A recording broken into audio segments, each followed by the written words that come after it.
ये तो आम समस्ते जाचु ए धरती पृष्ठ जी भी जन्म निए ताकू दिने ना दिने मरवा पड़े। अर्थात सृष्टि जदि सबुठ बड़ सत्य हुए सी हूँ आमर मृत्यु। जी चाहिले भी ताकू रोकी पार ना। जदि हिंदू धर्म रे जो मनुष्यर मृत्यु हुए तार 13 पत्र कराए, किंतु कौन आपण भाविଛନ୍ତି 13 पत्र पर मृत व्यक्तिर आत्मा कुआड़े जाए आउ या परे मृत व्यक्ति सहित कौन हुए? जदि आपण जानी नाहंती ताहले आपण एही वीडियो को शेष पर्यंत देखंतु, कहीं गरुड़ पुराण रे यह कहुଯାଇଛି मृत परे आत्मा सहित कौन हुए आउ मृत परे आत्मा सही जगार रुहे जोठी से तार जीवन जाए। तो नमस्कार दर्शक बंधु, पुराण कौन कही चैनल रे आपन को स्वागत।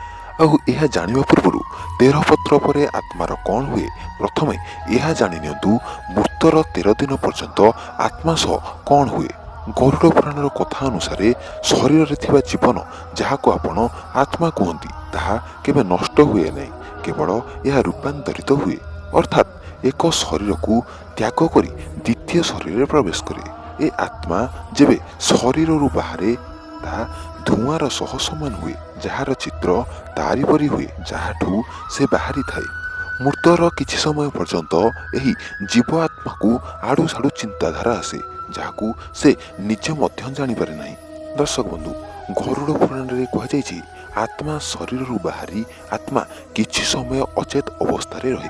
पुणी एही आत्मा को अनुभव हुए कि से जेपरी से कठिन परिश्रम करी थकी पड़ी गभीर निदरे शोई पड़ी, किंतु किछि समय पर यह मिछरु सतरे परिणत हुए। एही आत्मा उठी ठिया होई पड़े।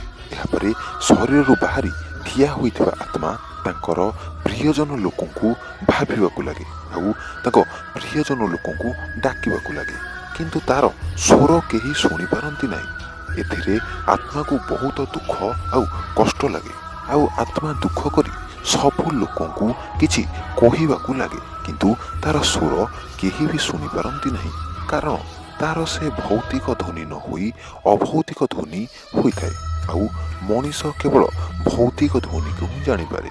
वर्ष वर्ष धरी शरीर रे रहिबारु जहाँ सांस्कृतिक कार्य आत्मा उपरे पड़ी थाए, सेथिरे आत्मा दुख होई केबे तार मृत्यु शरीर को तो आउ केबे तार प्रियजन को देखी ताको सह कथा हेबाकु चाहे, किंतु तार चेष्टा सफल हुए नहीं। आत्मा चेष्टा करे कि पुणी थरे तार शरीर रे प्रवेश करबाकू, किंतु जमंक दूत माने सेही शरीर रे प्रवेश करबाकू दियंती नहीं। धीरे धीरे व्यक्तिर आत्मा ये स्वीकार करि निए जे एबे मृत्यु लोकरू जीवार समय हो जाइछि आउ तार शरीर थक्का हो जाइछि आउ से मृत्यु लोक को जीवा पई प्रस्तुत हो पड़े। दर्शक बंधु, गरुड़ पुराण रे ये भी लिखा होइछि मृत्यु परे आत्मा को जमदूत माने केवल 24 घंटा ही नहीं जाती आउ यही 24 घंटा भितरे आत्मा को देखिया जाए कि से केते पाप आउ केते पुण्य करिछि। या परे आत्मा को पुणी सेई घरे छाड़ी दिया जाए जोठी से तार जीवन त्याग करिथाए आउ 13 दिन पर्यंत सेईठारे रहे आउ 13 दिन परे जमदूत माने नहीं जाई थांती। एहा भितरे परिजन माने मृत आत्मार शांति पाई 13 दिन पर्यंत नियमित पिंड दान करा जाए। गरुड़ पुराण अनुसार मृत्यु परे किछि दिन पर्यंत जो पिंड दान करा जाए सेथिरे मृत शरीरर विभिन्न अंगर निर्माण हुए। 11 आउ 12 दिन जो पिंड दान करा जाए शरीर रे मांस आउ त्वचार निर्माण करा जाए आउ पुणी 13 दिन मृत व्यक्ति नाम रे जो पिंड दान करा जाए सेथिरे जमलोक को जीवा पाई प्रस्तुत करे आउ पिंड दान रे आत्मा को बल मिले आउ से तार गोड़े चली मृत लोक को जमलोक को यात्रा संपूर्ण करे।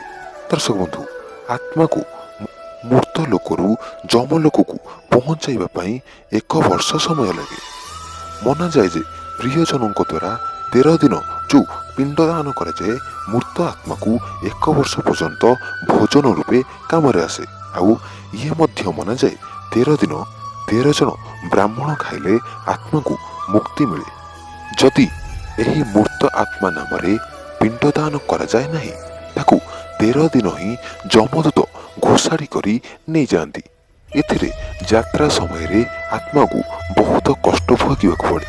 ସେଥିପାଇଁ ମୃତ ଲୋକର ଶାନ୍ତି ପାଇଁ 13 ଦିନ ପିଣ୍ଡଦାନ କରିବା ଅତି ଜରୁରୀ ମନାଯାଏ। ଗରୁଡ଼ ପୁରାଣ ଅନୁସାରେ ଯଦି ଯେଉଁ ମନୁଷ୍ୟର ମୃତ୍ୟୁ ହୁଏ ଆଉ ଆତ୍ମା ଶରୀରକୁ ତ୍ୟାଗ କରି ଯାତ୍ରା ଆରମ୍ଭ କରେ ତାକୁ 3 ପ୍ରକାର ରାସ୍ତା ମିଳେ, ଯାହା ଅର୍ଚି ମାର୍ଗ, ଧୂମ ମାର୍ଗ ଆଉ ଉତ୍ପତ୍ତି ବିନାଶ ମାର୍ଗ। ଅର୍ଚି ମାର୍ଗ ହେଉଛି ବ୍ରହ୍ମଲୋକ ଓ ଦେବଲୋକକୁ ଯିବା ପାଇଁ ହୋଇଥାଏ। ତାପରେ ଧୂମ ମାର୍ଗ ପିତୃ ଲୋକଙ୍କୁ ଯିବା ପାଇଁ ହୋଇଥାଏ ଆଉ ଉତ୍ପତ୍ତି ବିନାଶ ମାର୍ଗ ନର୍କର ଯାତ୍ରା ପାଇଁ ଅଟେ। ଦର୍ଶକ ବନ୍ଧୁ, ଯେକୌଣସି ମାର୍ଗ ହେଉନା କାହିଁକି ଆତ୍ମାକୁ ଭିନ୍ନ ଭିନ୍ନ ଲୋକରେ ରହିଲା ପରେ ପୁଣି ମୂର୍ତ୍ତ ଲୋକକୁ ହିଁ ଆସିବାକୁ ପଡ଼େ।